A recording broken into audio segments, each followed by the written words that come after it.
What is up, guys, and welcome to the much anticipated Monaco League race for ASR, Australian Sim Racing. Basically, before we get started, I have a little bit of a story to give you guys. So, leading up to this race, I've been riddled with internet problems like the last week and a bit. So, just for backstory, I lost my home Wi-Fi connection like on the Tuesday before the league race. Got it fixed thankfully on the Friday, so I was able to, at least do a little bit of practice and upload a couple of videos. That's why I haven't been uploading as much, but literally 2 days after we got it fixed, the engine and the internet dropped out again. And this was on the Sunday, the afternoon of this league race. I spent the entire day trying to sort out my internet and just ringing up Optus and all that stuff, but it's been a real struggle to get to this point where I was actually able to get in the league race. Basically, I'm using mobile data to do it, but here we are, the driver standings. What a mess. Where we got second place at the end of the last race in Russia. A few people got penalties which promoted us up the order, and we got our penalty removed, which was a bit unfair, that 10-second penalty there. But yeah, Constructors looking very good. Second in the Constructors, 6 points away from Toro Rosso. So things are looking quite good in that standing. But here we are for Monaco. I missed the start of this race because I was trying to get my mobile paired with my Xbox One so that it could connect and get going. So about 2 minutes into this qualifying session, I was able to connect to the lobby. And here we are for Monaco. Intermediate conditions. I believe it might be dry for the race. So we'll see how we go. Because I've joined after the start of the session and with Parc Fermé rules on, we don't have a setup for this race. And we're starting from the back. So this is going to be a very, very tough race. Literally, we're trying to race this Monaco race against all odds. I'm just lucky that I was able to connect to this lobby, in all honesty. So I'm just going to take whatever result I can get. I'm just going to take the chance, the next chance I get, and the chance after that, and see where we end up. So, yeah, I have absolutely no expectations. We're going to have some rain towards the end of this race, so that could make things interesting, but no setup from the back. Let's see what we can do. I'm just going to have to hope that my consistency can get me through to the end of this race. I know that surviving Monaco is tough as it is, so we're hoping for a lot of cars in front to get tangled up in incidents, to make mistakes, and I'm just going to hope that by not crashing, I can get myself a decent result and, carry over some decent constructors and drivers standings points in this race. But here we go, 5 red lights for the Monaco Grand Prix. Here we go. Oh, okay, well, we've been given a lag start, but to be honest, I don't really care that much because I was going to take it so easy into turn 1 anyway that it's actually helped me. We actually gained a position there into 14th place now, overtaken both the Red Bulls, so that's a nice start. I'm actually surprised there wasn't more cars tangled up at that first corner. That's a very clean start for Monaco, especially in this league. I've seen much crazier starts to a race, but that was pretty tame. But here we go through the first sector on the first lap, just trying to keep it clean, keep it cool. Oh my god. Right as I said that, Ponce to the Wind was going so slow. To be fair, the Sauber in front of him was going even slower.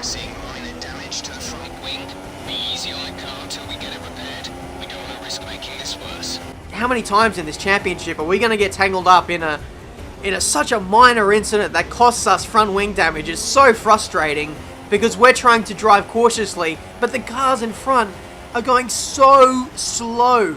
You literally have to stop the crawling pace to avoid them, but we're going to carry on as we always do. There's yellow flag up ahead. I knew this was going to happen. It was only going to be a matter of time before cars would crash, and there's a bit of front wing debris going through the fast swimming pool section. I think it's New Zealand Ryan. He was up the order. He's a very quick driver, so to see him down the order this early on means that he's either crashed or been taken out, and he's into the pits, changing his front wing, and that's us into P11. Now, I expect this to be the trend over the course of the race, as there's a virtual safety car.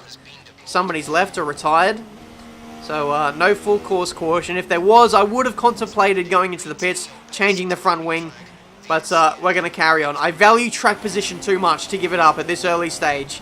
You don't want to get caught up behind cars, because I know I'm faster than these guys. I just got to get in front of them and see what we can do. Yes, I want to be cautious and not make any mistakes, but if I play it too cautious and just wait for everyone to make mistakes, we could get to the end of the race and only be in like 7th place, so that's not what I want. We've got to start being aggressive, we've got to start making positions as well as being quick and consistent. So we're going to set up the move on Poms for the win. He might have some front wing damage or not. Not entirely sure. I don't think he does. So we'll see what we can do. Put it up into rich revs and maybe we'll go for a lunge up the inside into this next left-hander. We are running with 6.6 wings. And I'd assume that everyone who has a setup on here is going to be running much higher wings than that. So we'll have an advantage in a straight line. That's the only advantage we'll have here at Monaco. But the straights aren't long anyway. So yeah, we've got to get a nice exit and hope that DRS is enough to get us alongside the next car in front. So we'll set up that move maybe this lap or on the next one. I know that Poms has been a little bit weak through these final 2 corners. A bit of oversteer there. And again, very cautious through the final corner. We've got a very nice exit here. Rich revs and DRS is open. We'll go to the outside and overtake him through turn 1. He leaves us the space and that's job done into P9. And now we can set off after the next car, who is Skunk VTech. So for the next couple of laps, we'll be pushing on, trying to make ground on him. This is going to be like the first indication as to how quick we are today. 7/10 up through the middle sector, which is very promising. My pace is building as the laps go on as well. I started off this race. I haven't done any laps on the game as well today, to be fair, and I was just taking it very cautious. And now I'm starting to find my feet. I set a 1 minute 15.5, which I think is decent at the start of the race without half a front wing. HO has actually made a mistake here, or he's got some front wing damage, going very slowly through the Lowe's hairpin. And yeah, that's held up Skunk VTech an absolute treat. Not done our track position any good either, because it allowed Poms to catch up as well. We came to a standstill at that hairpin, but he's got some damage here. Looks like he might not have a front wing, and this is actually quite dangerous to have a very slow car holding up a big train of cars at Monaco. Not the smartest idea if you're trying to rush back to the pit lane. This is when you're in that danger territory for retiring, because the cars behind get very frustrated and they start to do things that they wouldn't normally do. Up the inside of VTech, I thought about it.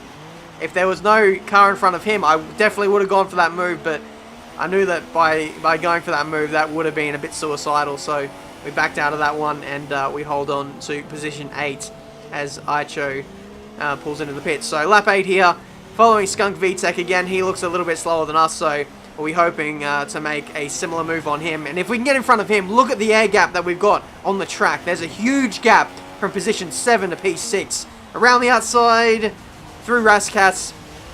Nothing quite doing there. We'll see if we can set him up for again another pass on the start-finish straight, and maybe go up the inside into turn 1. We're in the slipstream, very close to him. Rich revs to the outside, through turn 1. There's only just enough space for us to squeeze through, and I think we've got the move done.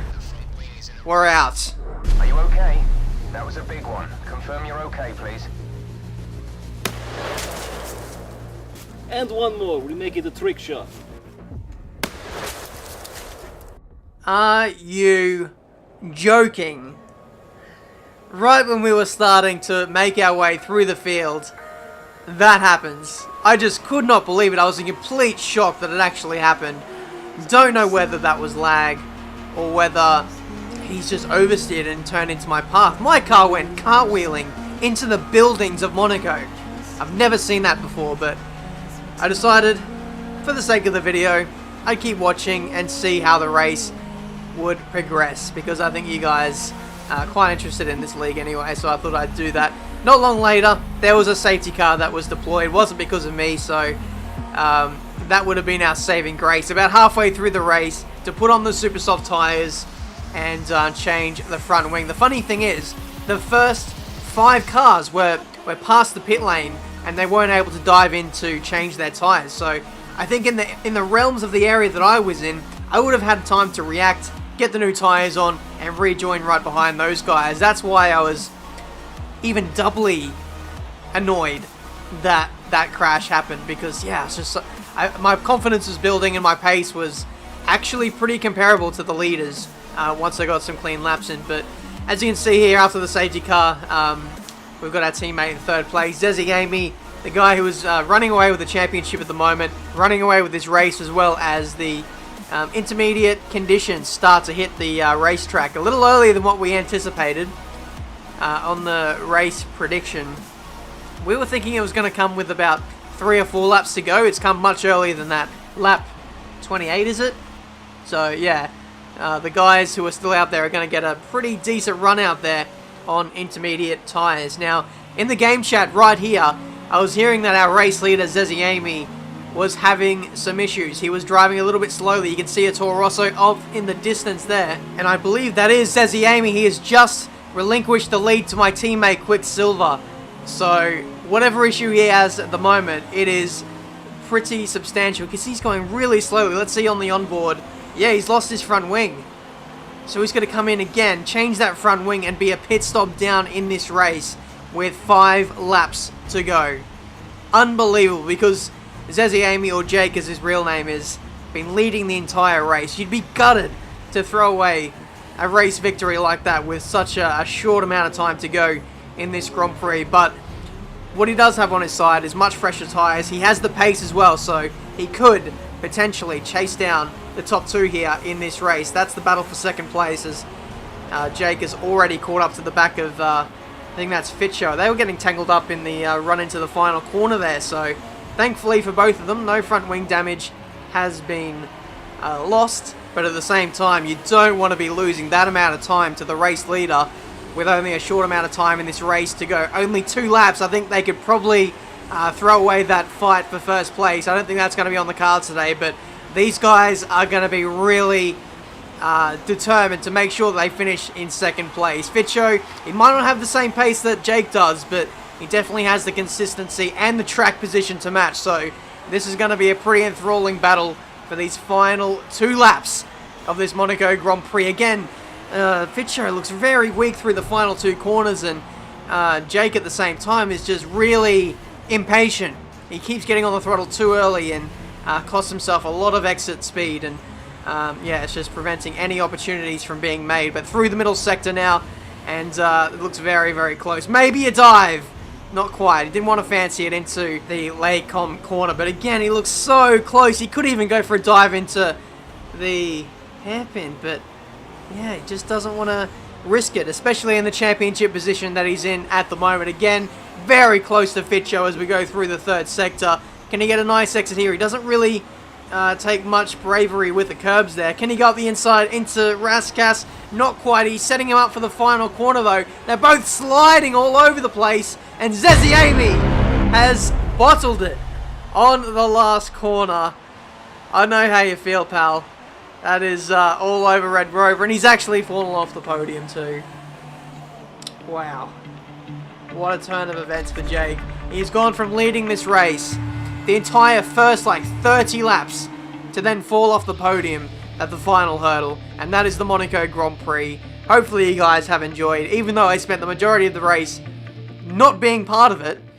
Hopefully you guys enjoyed it anyway. Quicksilver, my teammate, takes the victory, and yeah, that's definitely going to help us in the Constructors battle.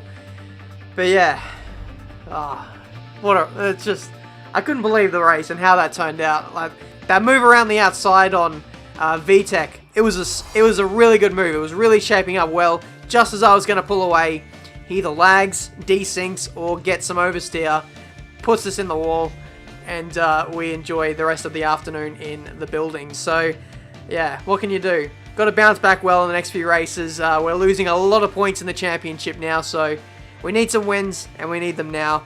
So hopefully we can deliver from the next race onwards. Thank you guys so much for watching. Subscribe to the channel if you're new. Leave a like on this video as well if you enjoyed. And until the next one, guys, I'll see you next time.